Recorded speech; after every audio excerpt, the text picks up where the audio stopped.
Truly, Dennis Banks was a great people's hero, both as a Native leader, as the founder of the American Indian movement, which set such a precedent for Native people in the U.S. and internationally.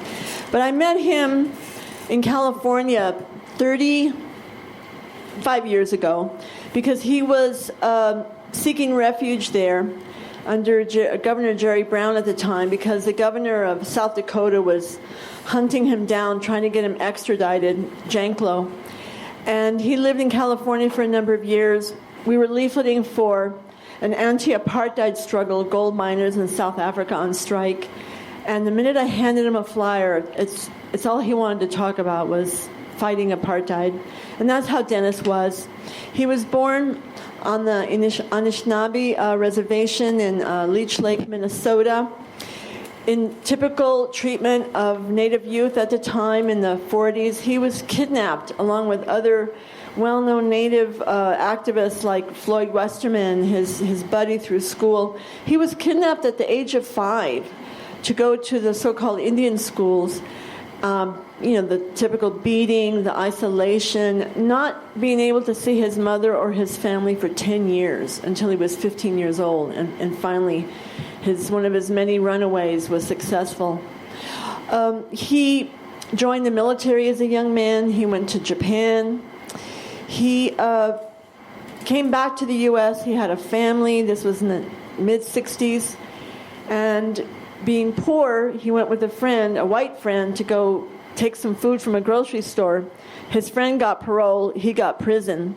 But while in prison, he was inspired to see the Black Panther Party, the Chicano movement rising, and he decided in jail, I have to start something myself.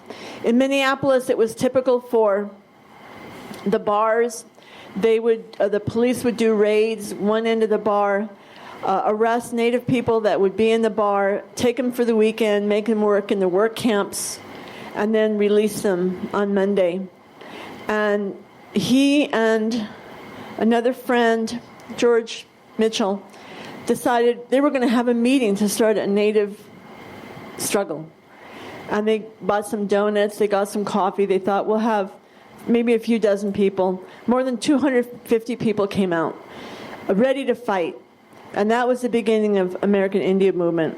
It would take a long time to talk about all the battles he engaged in. One of the principal ones being the Wounded Knee takeover for 71 days, and which the government, the Army, National Guard, fired hundreds of thousands of bullets at them. There were so many struggles that he was willing to take on. He faced prison time. There are so many things that are portrayed in this great movie called A Good Day to Die. I would recommend everyone. It's available online. A Good Day to Die is about Dennis Banks. It's a documentary, the actual footage of those days, and the biography of his life. It's actually an autobiography called Ojibwa Warrior. Tremendous reading, tremendous inspiration for anyone who wants to fight for struggle. In 2016, we called him and said, Dennis, we're running a presidential campaign. Would you like to run for vice president with us? And Eugene Puryear, another leading member of the PSL, was the vice presidential candidate in various states, but you had to be 35 years in certain states, and Eugene still won't be 35 in 2020. He's that young. But anyway, when we asked Dennis for New Mexico, California, Colorado, and Iowa, the first thing he told me was, Indian people were the first socialists. And he said, I will be glad to be vice presidential candidate. The highlight of his campaign with us was California. We went through the state. And he was over 80 at the time. He died 1 year later, sadly. But we went through the Hopland Native Reservation up in Northern California. It was a great time. He had such a great time convincing the youth, you got to register to vote for your rights. Vote against the death penalty in California. And we came out of that visit, and he says, Gloria, when we run again in 2020, we had better start a lot earlier. It was such an exciting campaign for him, something he couldn't imagine at the beginning. He was the organizer of many long walks all the way across the country. The later ones were against substance abuse, to help people find a way out of it, to help people find treatment for diabetes. He really cared about his community. He was a real hero to the Native communities across the country.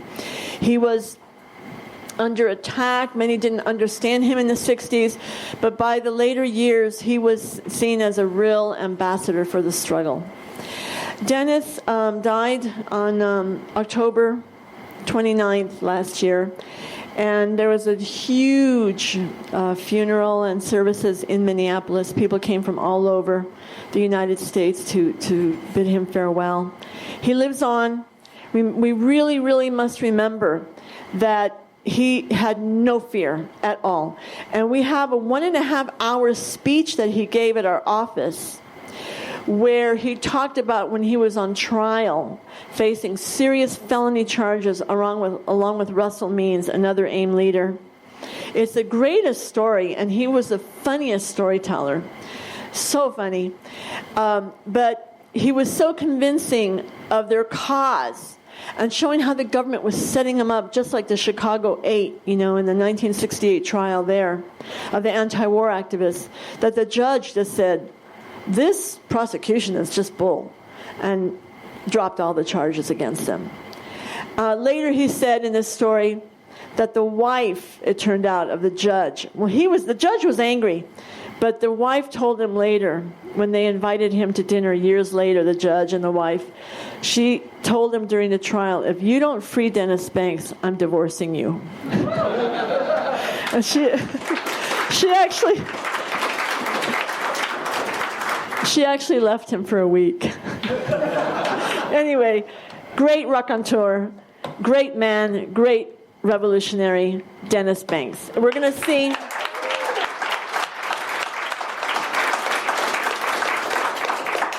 This is when we were going to an Indian fry bread contest in Santa Rosa, and we were invited, and he gave a little rap there about Standing Rock.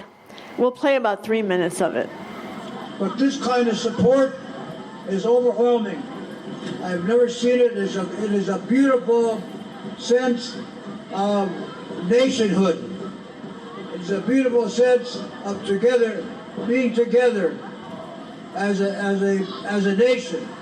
Even though we have many nations, we are coming together to create a huge, beautiful statement of support against the Dakota Access Pipeline, all those pipelines that are now on the drawing boards trying to come through our land. We're saying, no, it stops here. It's not going to go any further. Well, that's the word from the Standing Rock Sioux Tribal Council, and I've been very fortunate, rather, to be assigned to a committee to look for musicians to come and visit Standing Rock for a couple of days, 2 days, 5 days, 10 days. There are some school kids that came there in the summer, and they never went back to their reservation. And mothers had to come after them. They were being well taken care of. So I want to thank. There have been supporters from here that have come to Standing Rock. I thought I'd better come out here and say to Ukiah, to the Pomo warriors, the Pomo elders, the Pomo mothers and fathers, and Pomo as a nation. I want to thank you very, very much for who you are, and that you are rising to support a tiny little nation in the Midwest. But that tiny little nation now represents a different concept of togetherness. It represents a different concept of what warrior means, a different concept of nationhood. And so we're enjoying it. And we're seeing for the first time in the Midwest that we can survive. Even the people in Ukiah, people in Southern California, answering the call,